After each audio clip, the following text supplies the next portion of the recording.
प्यारे बच्चों, कैसे हैं आप सभी। आशा करती हूँ आप अपने परिवार के साथ स्वस्थ हैं, सुरक्षित हैं और साथ में खुश होकर अपनी पढ़ाई कर रहे हैं। मेरी भाषा हिंदी भाषा परिवार में आप सभी प्यारे प्यारे बच्चों का स्वागत है। प्यारे बच्चों, हम कितने खुशकिस्मत हैं। ईश्वर ने हमें सब कुछ दिया है। हमारे पास ईश्वर का अनमोल तोहफा है जो कि हमारा शरीर है। हम देख सकते हैं, हम चल सकते हैं, हम हाथों से काम कर सकते हैं और ईश्वर के इस अनमोल तोहफे का हमें सम्मान करना चाहिए। हमें उनका शुक्रगुजार होना चाहिए कि हमारे पास सब कुछ है। प्यारे बच्चों, हमारे आसपास कुछ ऐसे बच्चे होते हैं, दिव्यांग बच्चे होते हैं, जिनके शरीर के किसी अंग में कोई कमी होती है और समाज में आज भी लोगों के मन में ऐसी धारणा है कि वो उनको समाज का हिस्सा नहीं मानते हैं। वो उनको इस तरह से उनके साथ व्यवहार करते हैं जैसे वो समाज का हिस्सा नहीं है, वो हम सबसे अलग हैं, जो कि बहुत ही गलत मानसिकता है, बहुत ही बीमार मानसिकता है। जो व्यक्ति दिव्यांग होता है वो भी हमारी ही तरह होता है, वो हमसे बिल्कुल भी अलग नहीं है। वो भी हमारे समाज का उतना ही महत्वपूर्ण हिस्सा है, बिल्कुल हमारी ही तरह है। उसके साथ किसी प्रकार का कोई भेदभाव नहीं किया जाना चाहिए। प्यारे बच्चों, अगर आपकी कक्षा में या आपके स्कूल में कोई ऐसा दिव्यांग बच्चा है तो उसके साथ हमें साधारण बच्चों की तरीके से ही व्यवहार करना चाहिए। वो आपसे या हमसे बिल्कुल भी अलग नहीं है और ना ही उसको बेचारा समझना चाहिए। हमें उसके प्रति सहानुभूति दिखाने की आवश्यकता नहीं है, बल्कि उसका साथ देने की आवश्यकता है। अगर हमें समाज में या घर में या कक्षा में बिल्कुल अलग बिठा दिया जाता है और हमें बिल्कुल अलग समझा जाता है तो हमें कितना दुख होता है। वैसा ही दुख उन बच्चों को भी होता है जिनको हम समाज का हिस्सा नहीं मानते या अपने से अलग समझते हैं। इसी सोच को हमें बदलने की ज़रूरत है। प्यारे बच्चों, ये सारी जो हम बातें कर रहे हैं, ऐसी ही कुछ बातें हम अपने पाठ में देखेंगे। सुनीता की पहिया कुर्सी। और सुनीता बहुत ही बहादुर लड़की है और सुनीता क्या क्या कर सकती है, आइए जानते हैं हमारे पाठ में सुनीता की पहिया कुर्सी।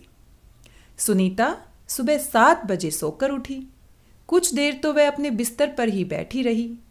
वह सोच रही थी कि आज उसे क्या क्या काम करने हैं। उसे याद आया कि आज तो बाजार जाना है। सोचते ही उसकी आंखों में चमक आ गई। सुनीता आज पहली बार अकेले बाजार जाने वाली थी। प्यारे बच्चों, आप भी बाजार जाते होंगे, लेकिन सुनीता में और आप में थोड़ा अंतर है। आपकी मम्मी आपको बाजार जाते समय बिल्कुल नहीं रोकती होगी क्योंकि आपके शरीर में किसी प्रकार की कोई कमी नहीं है। लेकिन हमारी सुनीता जो है, जो हमारी बहादुर बच्ची सुनीता है, उसके पैर काम नहीं करते हैं, वो हमारी तरह चल नहीं पाती है। उसको चलने के लिए अपनी पहिया कुर्सी की आवश्यकता होती है। पहिया कुर्सी यानी व्हील चेयर, पहियों से चलने वाली कुर्सी। सुनीता के लिए बाजार जाना बहुत ही अलग बात थी और आज वो बड़ी खुश थी। उसने अपनी टांगों को हाथ से पकड़कर खींचा और उन्हें पलंग के नीचे की ओर लटकाया। फिर पलंग का सहारा लेती हुई अपनी पहिया कुर्सी तक बढ़ी। सुनीता चलने फिरने के लिए पहिया कुर्सी की मदद लेती है। आज वह सभी काम फुर्ती से निपटाना चाहती थी। फुर्ती यानी जल्दी से। हालांकि कपड़े बदलना, जूते पहनना आदि उसके लिए कठिन काम है। जी हाँ प्यारे बच्चों, सुनीता को कपड़े पहनने में, जूते पहनने में थोड़ी दिक्कत होती है। जो काम आप बड़ी आसानी से कर लेते हैं, उसके लिए सुनीता को थोड़ी मेहनत करनी होती है। पर अपने रोजाना के काम करने के लिए उसने स्वयं ही कई तरीके ढूंढ निकाले हैं। यानी सुनीता हार मानने वाली नहीं है। वो अपने रोजाना के काम बड़े अच्छे तरीके से कर लेती है, क्योंकि मन के हारे हार है और मन के जीते जीत है। कोशिश करने वालों की कभी हार नहीं होती और सुनीता कोशिश करती रहती है, नए नए तरीके ढूंढती रहती है अपने रोजाना के काम करने के लिए। 8 बजे तक सुनीता नहा धोकर तैयार हो गई क्योंकि सुनीता को आज बाजार जाना था। माँ ने मेज पर नाश्ता लगा दिया था। माँ अचार की बोतल पकड़ाना। सुनीता ने कहा, अलमारी में रखी है, ले लो। माँ ने रसोई घर से जवाब दिया। सुनीता खुद जाकर अचार ले आई। नाश्ता करते करते उसने पूछा, माँ बाजार से क्या क्या लाना है? 1 किलो चीनी लानी है, पर क्या तुम अकेले संभाल लोगी? अब माँ को थोड़ी चिंता हुई। माँ ने पूछा सुनीता से कि क्या तुम अकेले संभाल लोगी? पक्का, सुनीता ने मुस्कुराते हुए कहा। सुनीता ने माँ से झोला और रुपए लिए। अपनी पहिया कुर्सी पर बैठकर वह बाजार की ओर चल दी। सुनीता को सड़क की जिंदगी देखने में मजा आता है। चूंकि आज छुट्टी है इसलिए हर जगह बच्चे खेलते हुए दिखाई दे रहे हैं। सुनीता थोड़ी देर रुककर उन्हें रस्सी कूदते, गेंद खेलते देखती रही। वह थोड़ी उदास हो गई। वह भी उन बच्चों के साथ खेलना चाहती थी। खेल के मैदान में उसे एक लड़की दिखी जिसकी माँ उसे वापस लेने के लिए आई थी। दोनों एक दूसरे को टुकुर टुकुर देखने लगे। टुकुर टुकुर यानी लगातार एक दूसरे को देखने लगे। प्यारे बच्चों, सुनीता को आप यहाँ देख सकते हैं और सुनीता की पहिया कुर्सी भी आप यहाँ पर देख सकते हैं। फिर सुनीता को एक लड़का दिखा। उस बच्चे को बहुत सारे बच्चे छोटू छोटू बुलाकर चिढ़ा रहे थे। उस लड़के का कद बाकी बच्चों से बहुत छोटा था। कद यानी उसकी जो ऊंचाई थी, उसकी जो हाइट थी, वो बाकी बच्चों से बहुत कम थी।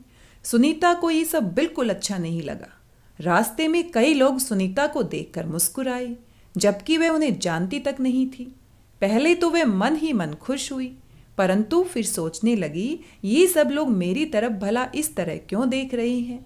प्यारे बच्चों, ये गलत बात है। अभी अभी हमने जाना कि जो भी दिव्यांग होते हैं वो भी हमारी ही तरह समाज का महत्वपूर्ण हिस्सा होते हैं और हमें उनको अलग समझने की आवश्यकता नहीं है। वो भी वैसे ही हैं जैसे हम हैं। अगर कोई दिव्यांग बच्चा जा रहा है तो उसको इस नज़र से देखने की आवश्यकता नहीं है कि वो हम सबसे अलग है, जो कि बहुत ही गलत सोच है। और सुनीता को देखिए कितना बुरा लग रहा है। अगर आपके साथ भी कोई ऐसा करेगा तो आप सभी को कैसा महसूस होगा। खेल के मैदान वाली छोटी लड़की सुनीता को दोबारा कपड़ों की दुकान के सामने खड़ी मिली। उसकी माँ कुछ कपड़े देख रही थी। तुम्हारे पास ये अजीब सी चीज क्या है? उस लड़की ने सुनीता से पूछा। यह तो बस एक, सुनीता जवाब देने लगी, परंतु उस लड़की की माँ ने गुस्से में आकर लड़की को सुनीता से दूर हटा दिया। कितनी गलत बात है प्यारे बच्चों। उस दूसरी लड़की के मन में अनेक सवाल होंगे सुनीता की पहिया कुर्सी को देखकर, और वह उसी के बारे में पूछ रही थी, ये अजीब सी चीज क्या है। लेकिन उसकी माँ ने उससे बात तक नहीं करने दी। कितनी गलत मानसिकता है, कितनी गलत सोच है। इस तरह का सवाल नहीं पूछना चाहिए फरीदा, अच्छा नहीं लगता। माँ ने कहा। मैं दूसरे बच्चों से अलग नहीं हूँ, सुनीता ने दुखी होकर कहा। उसे फरीदा की माँ का व्यवहार समझ में नहीं आया। अंत में सुनीता बाजार पहुंच गई। दुकान में घुसने के लिए उसे सीढ़ियों पर चढ़ना था। उसके लिए यह कर पाना बहुत मुश्किल था। आसपास के सब लोग जल्दी में थे, किसी ने उसकी तरफ ध्यान नहीं दिया। अचानक जिस लड़के को छोटू कहकर चिढ़ाया जा रहा था वह उसके सामने आकर खड़ा हो गया। मैं अमित हूँ, उसने अपना परिचय दिया। परिचय देना यानी अपने बारे में बताना। क्या मैं तुम्हारी कुछ मदद करूं? मेरा नाम सुनीता है। सुनीता ने राहत की सांस ली। राहत की सांस लेना यानी कि उसको थोड़ा अच्छा लगा और मुस्कुराकर बोली, पीछे के पैडल को पैर से जरा दबाओगे? आप देख सकते हैं अमित मदद कर रहा है सुनीता की, और उसकी कुर्सी जो है उसके पीछे एक पैडल लगा है जिसको वो अपने पैर से दबा रहा है और उसकी सीढ़ी पर चढ़ने में मदद कर रहा है। पीछे के पैडल को पैर से जरा दबाओगे? हाँ हाँ जरूर, कहते हुए अमित ने पहिया कुर्सी को टेढ़ा करके उसके अगले पहियों को पहली सीढ़ी पर रखा। फिर उसने पिछले पहियों को भी ऊपर चढ़ाया। सुनीता ने अमित को धन्यवाद दिया और कहा, अब मैं दुकान तक खुद पहुंच सकती हूँ। प्यारे बच्चों, अमित ने सुनीता की मदद की। उसने सुनीता का मजाक नहीं बनाया। क्यों नहीं बनाया? क्योंकि वो अच्छे से समझता था जब किसी का मजाक बनाया जाता है, जब किसी को बाकी बच्चों से अलग समझा जाता है तो कितना बुरा लगता है, क्योंकि उसका जो कद है, उसकी जो ऊंचाई है वो बाकी बच्चों से कम थी और बाकी बच्चे उसको चिढ़ाते थे, उसको अलग समझते थे। इसीलिए वह सुनीता के दर्द को, सुनीता के दुख को बहुत अच्छे से महसूस कर सकता था। दुकान में पहुंचकर सुनीता ने 1 किलो चीनी मांगी। दुकानदार उसे देखकर मुस्कुराया। चीनी की थैली पकड़ने के लिए उसने हाथ आगे बढ़ाया ही था कि दुकानदार ने थैली उसकी गोदी में रख दी। सुनीता ने गुस्से से कहा, मैं भी दूसरों की तरह खुद अपने आप सामान ले सकती हूँ। उसे दुकानदार का व्यवहार बिल्कुल अच्छा नहीं लगा। चीनी लेकर सुनीता और अमित बाहर निकले। प्यारे बच्चों, देखा आपने फरीदा की माँ ने और साथ में दुकानदार ने सुनीता के साथ कैसा व्यवहार किया। उन दोनों ने ही सुनीता को बाकी बच्चों की तरह नहीं समझा और इस बात का सुनीता को बहुत दुख होता है, जो कि बहुत ही गलत बात है। लोग मेरे साथ ऐसा व्यवहार करते हैं जैसे कि मैं कोई अजीबोगरीब लड़की हूँ। अजीबोगरीब यानी सबसे अलग। सुनीता ने कहा, शायद तुम्हारी पहिया कुर्सी के कारण ही वे ऐसा व्यवहार करते हैं। अमित ने कहा। अब अमित ने समझाने की कोशिश की कि तुम अजीबोगरीब नहीं हो, तुम्हारी जो पहिया कुर्सी है उसको देखकर लोग ऐसा व्यवहार करते हैं। पर इस कुर्सी में भला ऐसी क्या खास बात है? मैं तो बचपन से ही इस पर बैठकर इसे चलाती हूँ, सुनीता ने कहा। अमित ने पूछा, पर तुम इस पर क्यों बैठती हो? मैं पैरों से चल ही नहीं सकती। इस पहिया कुर्सी के पहियों को घुमाकर ही मैं चल फिर पाती हूँ, लेकिन फिर भी मैं दूसरे बच्चों से अलग नहीं हूँ।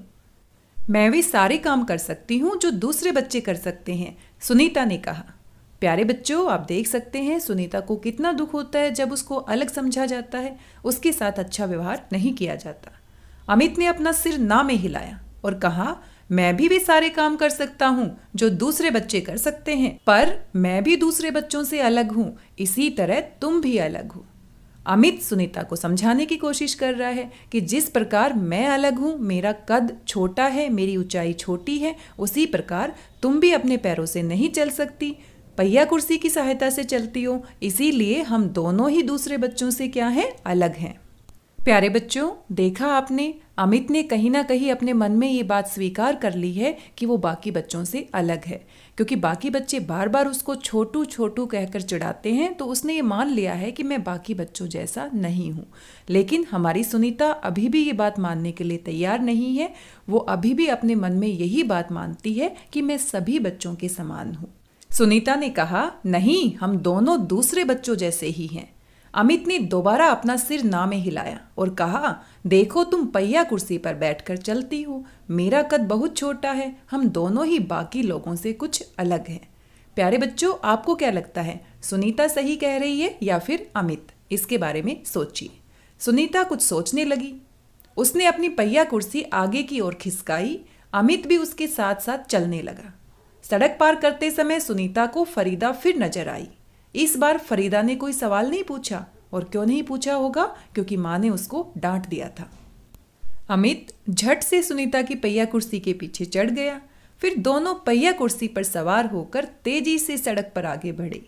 आप चित्र में देख पा रहे हैं, फरीदा भी उनके साथ साथ दौड़ी। इस बार भी लोगों ने उन्हें घूरा, परंतु अब सुनीता को उनकी परवाह नहीं थी। सुनीता को बात समझ में आ गई थी कि लोग उसको नहीं समझते, लेकिन मैं अपने आप को दूसरे बच्चों से अलग नहीं समझती हूँ। सुनीता अब लोगों की परवाह नहीं करती है। प्यारे बच्चों, ये थी आज की हमारी कहानी सुनीता की पहिया कुर्सी।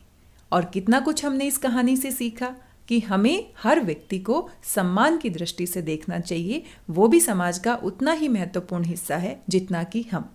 दिव्यांग बच्चों के साथ, दिव्यांग जनों के साथ हमें समानता का व्यवहार करना चाहिए, और साथ में हमें दूसरे लोगों की बिल्कुल परवाह नहीं करनी चाहिए, जैसा कि सुनीता ने किया। क्योंकि दूसरे लोग हमारे बारे में क्या सोचते हैं ये महत्वपूर्ण नहीं है, बल्कि हम अपने बारे में क्या सोचते हैं ये ज़्यादा महत्वपूर्ण है। और ये बात सुनीता को समझ में आ गई थी।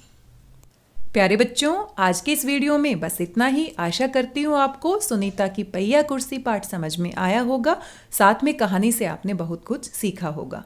वीडियो आपको कैसा लगा, अपना फीडबैक जरूर दीजिएगा। मिलते हैं अगले वीडियो में इसी पाठ के अभ्यास के प्रश्न उत्तर के साथ। तब तक स्वस्थ रहिए, व्यस्त रहिए, मस्त रहिए, खुश होकर पढ़ते रहिए।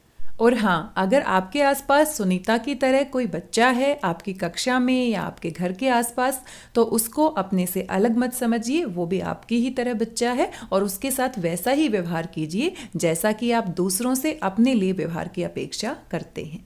धन्यवाद, बहुत बहुत धन्यवाद।